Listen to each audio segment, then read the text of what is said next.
Hey guys, so today I wanted to share 3 tips for when you are working from home during quarantine, which I know can be especially challenging if you have kids because you're trying to keep them entertained and busy as well. And it can be really easy to start to feel spread thin when you've got your hands in so many different things. So my first tip is to wake up before everybody else. Wake up a little bit earlier in the morning. Maybe it's just an hour, hour and a half before everybody else gets up.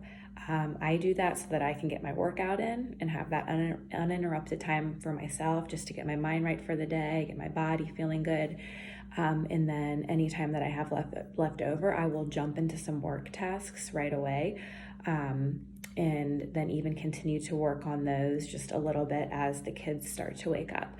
But I just find that helps me to kind of set a good tone for the day, and it makes me feel good. Even if I can just check off one work item for the morning, like I just, feel good about that. So the second thing is to work to a checklist or a timer. So in my calendar, I kind of have different items that I want to try to accomplish for that day, whether it's work related or personal things or whatever it may be, or things around the house. But just having that visual checklist kind of helps me to stay on track. So even if I don't get it done on that particular day, I can kind of keep checking back through the week and rearrange things as needed. But the checklist is super helpful.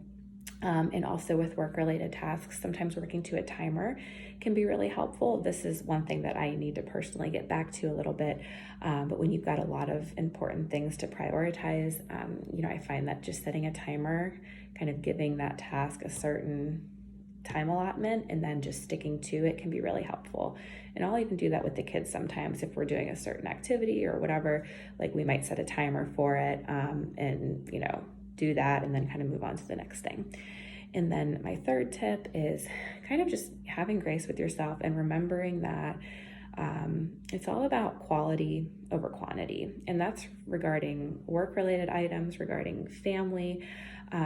It's not necessarily about the amount of time you put into it, but it's kind of the quality of it, or, like with your work tasks, for instance, when you go into that work mode, making it clear to your family or kids, hey, you guys, mommy needs to crank out like an hour or two of work here. So I'm going to be, focused on doing that, making sure they're set up with what they need. But then also kind of when you reverse the roles and you're going into mommy mode and you're going into focusing on, being with your kids and your family, even if it's just for an hour or two each day, if that's all that you can commit to, make the most of it. Make sure you're present, make it meaningful, put the work away, put the phone away, and just really, get present and be engaged. And just, like I said, remember quality over quantity. So anyhow, guys, I hope that is helpful, and I'll talk to y'all later.